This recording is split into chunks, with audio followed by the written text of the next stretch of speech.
सुना है इत्तेहाद भी बन रहे हैं। इत्तेहाद बनने का मतलब क्या है? अपनी कुव्वत पे शायद इतना भरोसा नहीं है या किसी को पजीराई नहीं मिल रही। ये सारी बातें इंडिकेट करती हैं उनके जहन में कुछ सवाल हैं। इलेक्शन कमीशन को वो अपना कोई पिटवारी बनाना चाहता है, ये किसी के जहन में नहीं आनी चाहिए। उनके लोगों में प्रेशर बर्दाश्त करने का हौसला नहीं था। उनके चीदा लोग पार्टी को छोड़ के किसी और पार्टी में चले गए हैं। इस वक्त इमरान खान खुद तो डिस्क्वालीफाइड है कि उसने अपनी डिस्क्वालिफिकेशन को खत्म कराने के लिए कोर्ट से रुजू किया है। अगर वो कोर्ट उसको रुजू करके और उसको फैसला उसके हक में देती है तो हम एतराज करने वाले नहीं हैं। हम चाहते हैं कि किसी जमात पे पाबंदी ना हो, हम चाहते हैं कि किसी लीडर पे पाबंदी नहीं। इलेक्शन में जो भी रिजल्ट होंगे हमें कबूल होंगे।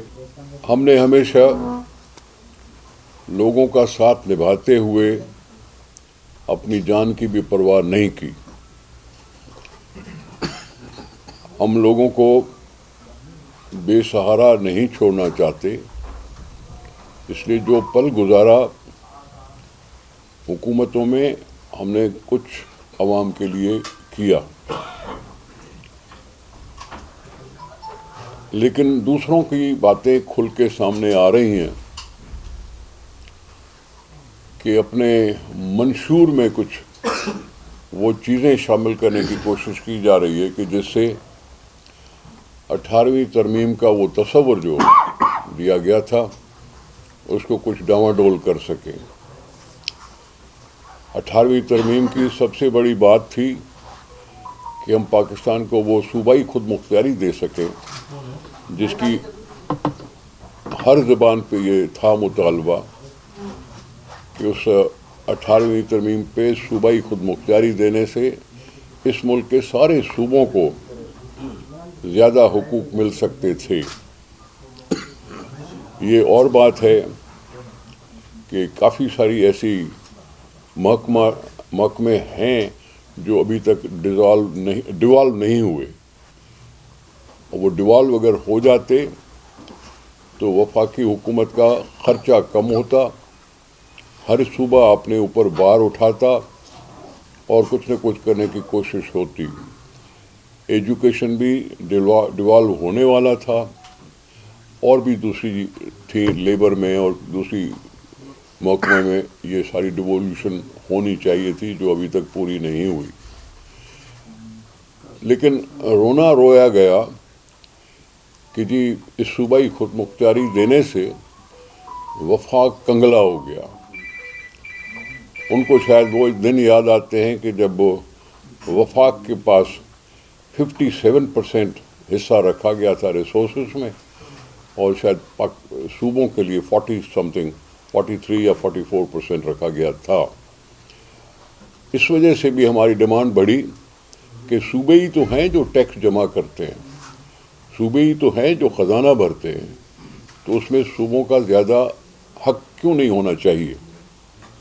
जिस पर उस वक्त ये बात हुई थी कि NFC में हमने कुछ न कुछ फार्मूला भी चेंज किया था। पहले हमने कहा था कि पहले सिर्फ पॉपुलेशन बुनियादों पर NFC अवार्ड की डिस्ट्रीब्यूशन होती थी और सवाए उसके कोई ख़ास बात नहीं थी। हमने इसमें ये ऐड कराया था कि जो जनरेशन करता है इकॉनमी को, जो ज़्यादा वसाइल पैदा कर सकता है, यानी सेल्स टैक्स ऑन सर्विसेज की बात जो थी वो भी हमने ऐड करवाई थी कि डेवलपमेंट ज़्यादा हो सके, सूबों को ज़्यादा मौका मिल सके।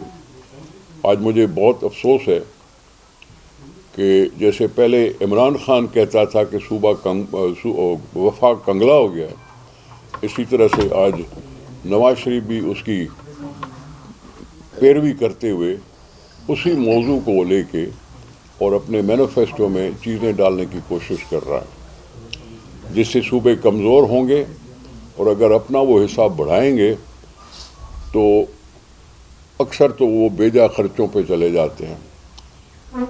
मैं इसकी सख्त अल्फाज में मज़म्मत करता हूँ कि ऐसी सोच पैदा हो गई है। 73 के कॉन्स्टिट्यूशन को बहाल करने के लिए हमारी MRD की जदोजहद भी सामने है और आवाम की आवाज़ भी सामने है। हमने उसको वापस 73 कॉन्स्टिट्यूशन को बहाल कराने की कोशिश की है, और आज कुछ जमातें हैं, मैं ले सकता हूँ PMLN हो یا پی ٹی آئی ہو، یہ دونوں مضبوط مرکز میں یقین رکھتے ہوئے صوبوں کے ساتھ زیادتی کرنے پر تلے ہوئے ہیں۔ ظاہر ہے یہ عوام دوستی کا مظہر نہیں ہے، یہ عوام دشمنی کا نشانی ہے کہ اس طرح سے صوبوں کو کمزور کریں۔ 2008 میں بھی جو الیکشن ہوئے تھے وہ بھی فیبروری کے مہینے میں ہوئے تھے، شاید 8 فروری تھی، اور ابھی یہ کہنا کہ جی برف باری ہے یا دوسری چیزیں ہیں، یہ بہانے بنانے نہیں چاہیے۔ بدامنی تو ہم نے طالبان سے مقابلہ کر کے ان کو بھی چپ کرا دیا تھا، تو اب بھی ہمارے پاس وہی ادارے ہیں جو ان کو چپ کرا سکتے ہیں اور سیکیورٹی فراہم کی جا سکتی ہے، پیسے بھی ہیں، ایسا نہیں ہے کہ پیسے نہیں ہیں۔ تو یہ ساری جو چیزیں ہیں یہ انڈیکیٹ کرتی ہیں کہ کسی کے دل میں کچھ نہ کچھ خرابی ہے کہ وہ الیکشن شاید 8 فروری کو بھی نہیں چاہتے۔ اتحاد اپنی جگہ پہ ہوتے رہیں، لیکن ہمارا چیئرمین سیدھا پبلک کے کانٹیکٹ میں ہے، اور میں ان کو سراہتا ہوں کہ جب انہوں نے کہا کہ ہم کسی گیٹ ویٹ کو نہیں جانتے، نہ ہم کوئی ٹک ٹاک میں جانتے ہیں، ہم عوام کے ساتھ سیدھا رابطے میں ہیں، اور یہی عوام ہے جس کو طاقت کہتے ہیں ہم۔